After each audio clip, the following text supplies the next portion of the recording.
warahmatullahi wabarakatuh. Innal hamdalillah nahmaduhu wa nasta'inuhu wa nastaghfiruh wa na'udzu billahi min shururi anfusina wa min sayyiati a'malina. Man yahdihillahu fala mudilla lahu wa man yudlil fala hadiya lahu. Ashhadu an la ilaha illallah wahdahu la syarika lah wa ashhadu anna Muhammadan abduhu wa rasuluh la nabiyya ba'dah. Allahumma salli ala nabiyyina wa habibina Muhammad wa ala alihi wa sahbihi wa sallim ajma'in. Amma ba'du.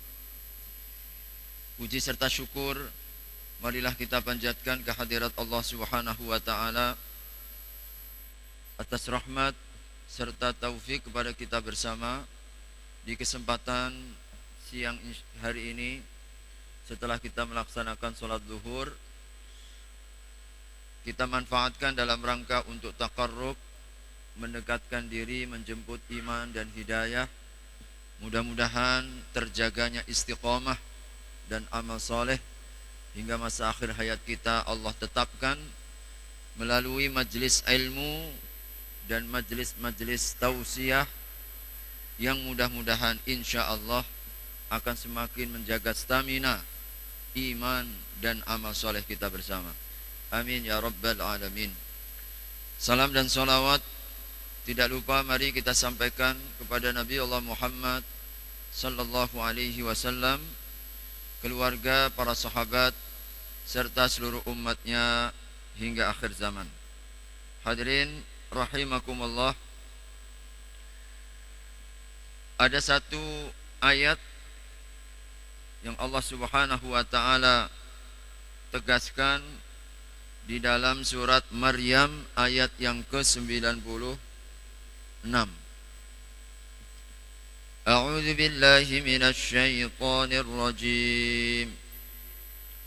Innal ladzina amanu wa 'amilus shalihat sayaj'alu lahumur rahmanu wudda.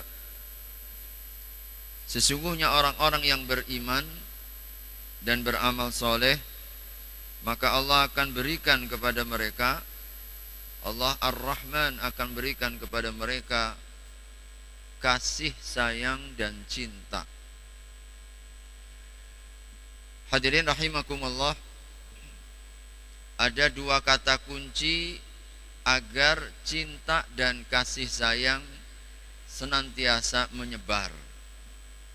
Tentu dalam hidup ini kita sangat ingin dicintai dan mencintai, terutama cinta Allah Subhanahu wa ta'ala, cinta tertinggi, kasih sayang yang abadi. Tentu kita ingin disayang dengan orang-orang yang ada di sekeliling kita. Kita disayang oleh pasangan hidup kita, harmonis dengan istri dan juga suami kita. Kita ingin agar kasih sayang senantiasa hadir dan tercipta dalam rumah tangga kita, hubungan anak dengan orang tua, hubungan orang tua dengan anak, suami dengan istri, kita dengan tetangga, kita dengan alam sekitarnya. Allah Subhanahu wa ta'ala menyimpulkan di dalam satu ayat ini kuncinya. Jadi kunci agar wudda, cinta yang mendalam, cinta yang hadir dari Ar-Rahman adalah dengan iman dan amal soleh. Tidak ada lain. Innal ladzina amanu wa 'amilus solihati sayaj'alu lahumur rahmanu wudda. Orang yang beriman dan mereka menjaga amal solehnya, maka pasti Ar-Rahman akan mencintainya. Ketika Allah mencintai seorang hamba, maka kecintaan kepada seluruh umat, seluruh makhluknya, baik yang di langit maupun juga yang di bumi. Dalam hadis Bukhari, Rasulullah SAW menegaskan, ketika Allah mencintai seorang hamba, Allah akan seru malaikat Jibril, wahai Jibril, sungguh aku mencintai si fulan, maka cintailah ia. Lalu malaikat Jibril menyeru kepada seluruh penduduk langit, maka seluruh penduduk langit pun mencintai si fulan, hingga kecintaan penduduk langit menyebar di seluruh penduduk bumi. Maka para ulama salafus saleh kita, mereka pernah berpesan, takutlah kalian kebencian yang tersembunyi, takutlah kalian permusuhan yang rahasia. Tanpa kita sadari, orang-orang sekeliling kita membenci kita tanpa kita tahu asal muasalnya. Tiba-tiba istri kita marah-marah dengan kita, tiba-tiba suaminya langsung marah dengan istrinya, tiba-tiba ada masalah dengan orang tua, tiba-tiba ada masalah dengan anak, tiba-tiba tetangganya agak sedikit masalah dengan kita, dengan rekan sekerjanya, rekan sekantornya, bahkan mungkin seruangan dengan dia. Tanpa kita sadari apa masalahnya, apa pasalnya. Maka para ulama mereka mengingatkan, jangan-jangan kita dah jauh daripada Allah, sumber pemilik daripada cinta dan kasih sayang. Allah yang memiliki sifat al-wadud, Allah yang pengasih, Allah sumbernya cinta.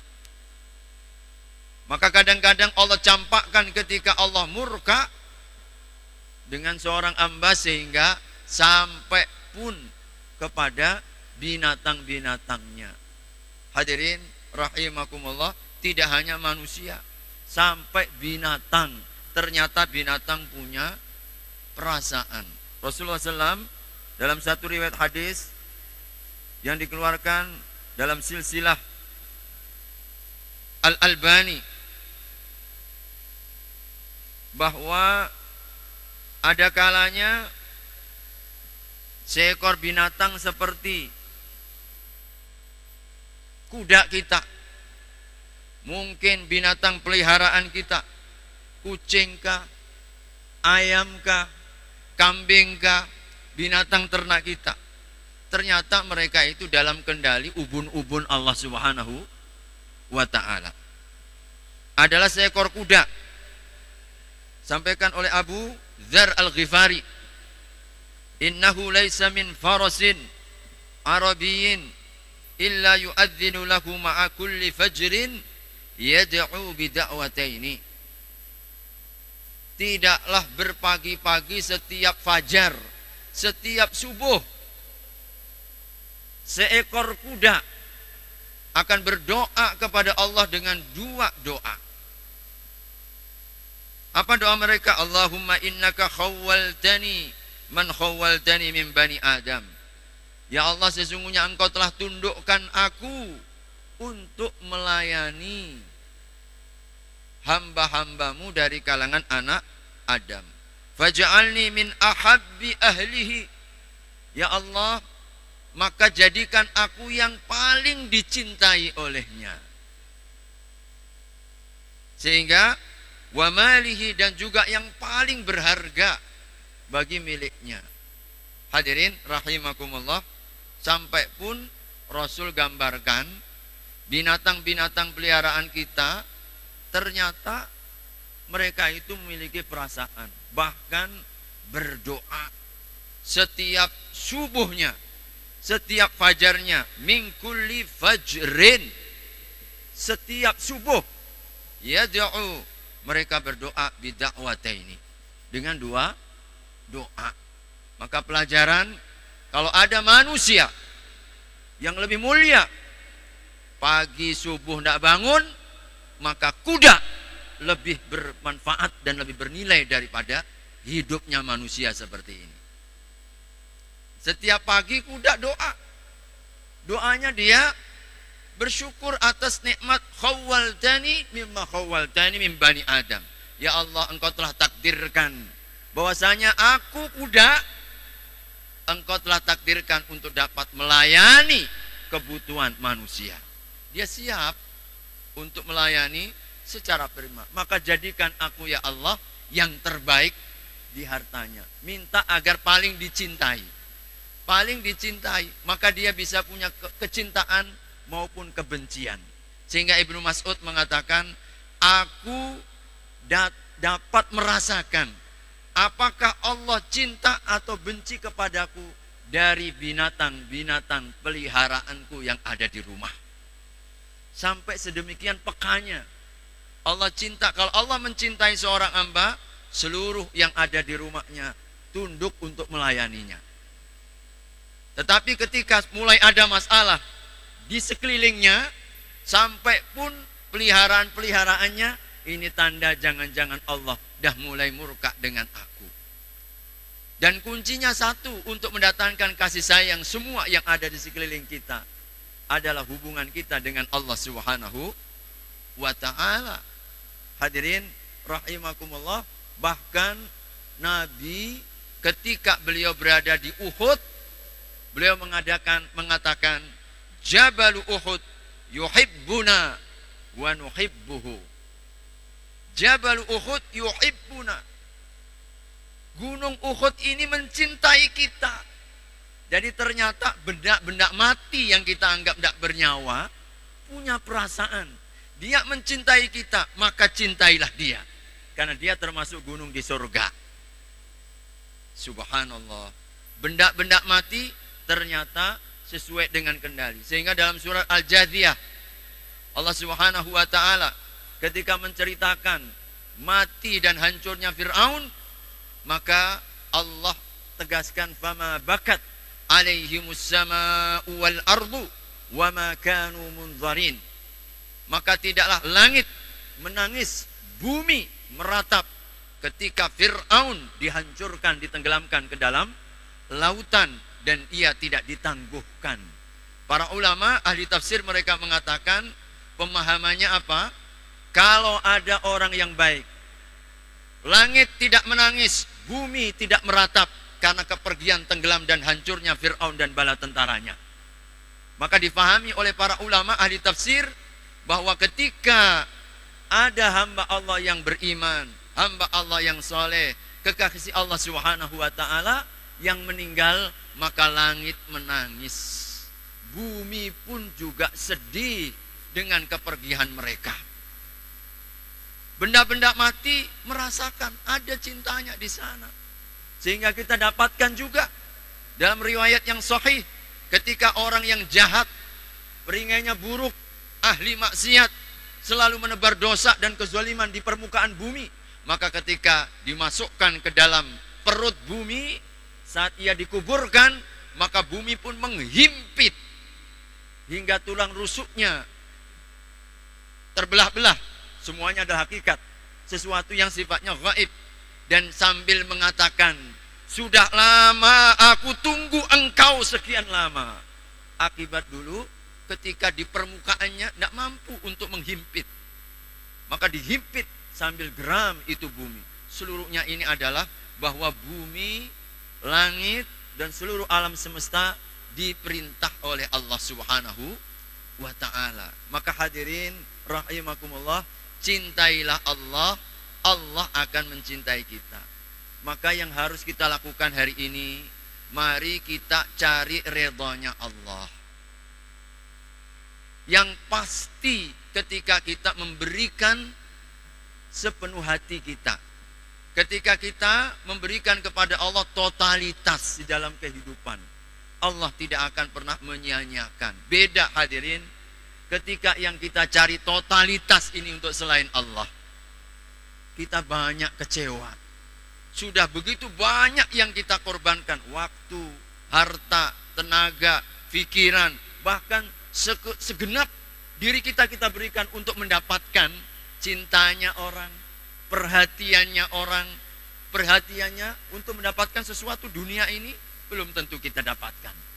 Hadirin rahimakumullah, karena memang Allah Subhanahu wa ta'ala Maha Al-Wadud, sangat mencintai hambanya.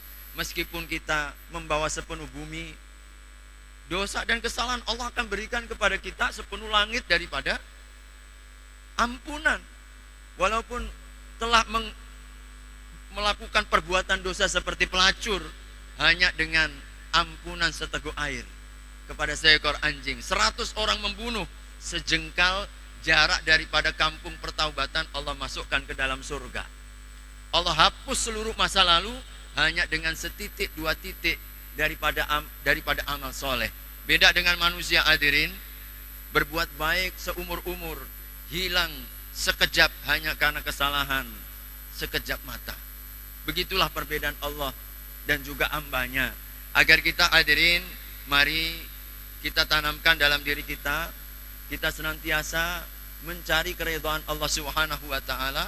Banyak perkara yang Allah akan redhai kita dalam perbuatan ketaatan kita, amal soleh kita. Yang puncaknya adalah amal-amal yang wajib. Tidak ada perkara yang lebih mendatangkan kecintaan Allah selain kita melakukan yang wajib. Maka yang wajib dijaga, susuli kita dengan yang sunnah, karena sunnah ini akan menutup dari kekurangan-kekurangan yang wajib. Maka mari kita pacu semangat kita agar Allah Subhanahu wa taala berkenan untuk membukakan pintu-pintu yang akan mendatangkan cintanya Allah Subhanahu wa taala, meskipun kecil, meskipun sedikit, asal kontinu. Kata Nabi dalam hadis Muslim, ahabbul a'mali adwamuha wa in qalla. Yang paling dicintai oleh Allah itu amal yang kontinu, walaupun kecil dalam pandangan kita. Karena Allah tidak pandang bulu. Boleh jadi sebab masuknya surga duri di jalan yang kita singkirkan. Boleh jadi sebab kita terhindar dari api neraka seteguk air yang kita berikan kepada orang yang membutuhkan. Mungkin 1, 2, 3 rupiah bagi hamba-hamba Allah yang memerlukan. Maka walaupun kecil tapi asal kontinu, mari kita senantiasa jaga.